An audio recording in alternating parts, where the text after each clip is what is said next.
Hi everyone, I'm Lakshman Pokhrel. Today I'm going to talk about general environment analysis from the perspective of healthcare service providers. And there is no single political debate which has not actually tossed the issue of healthcare industry in the last 2 decades. Despite the debate and all the effort made by the political and other stakeholders, the U.S. healthcare system is rated among the poorest in all OPEC nations. And this is actually increasing the outflux of tourists to different countries in the name of medical tourism, such as Mexico, Canada, and Cuba. This problem would be very critical, especially in the case of is 65 plus population, because 62 million Americans, about 18% of the population, is actually going through that old age phase. And this issue is not that easy to understand. The healthcare service provided by these institutions are actually faced in multiple dimensions.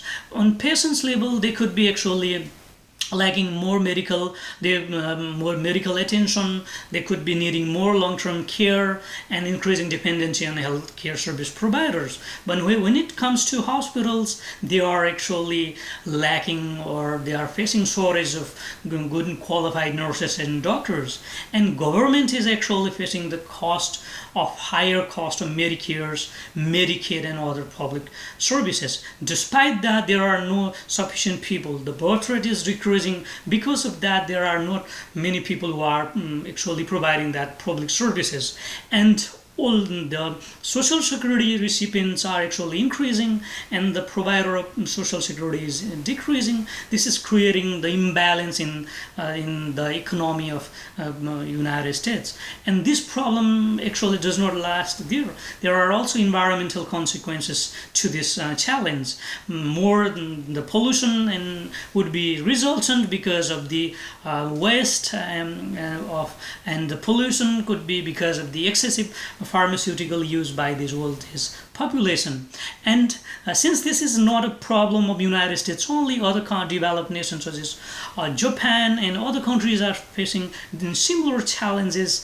Other countries such as China and India, which are actually enjoying demographic dividends, they have that productive workforce compared to this developed nation. So they could actually work global arena by actually helping in order to manage this demand-supply imbalance. To maintain that equilibrium, they could actually help to provide good quality services to their nurses and doctors, and they could actually help to these developed countries.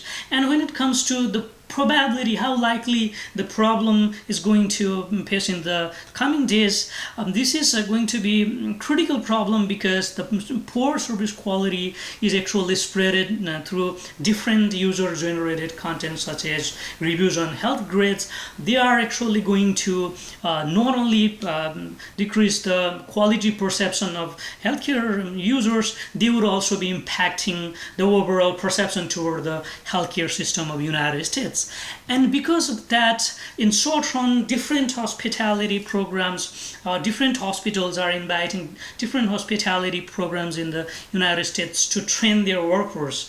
Hospitals are actually hiring chefs and other health hospitality workforce in order to improve the entire food quality and also the hospitable environment in the hospital. And because of that, they are actually getting good service feedback.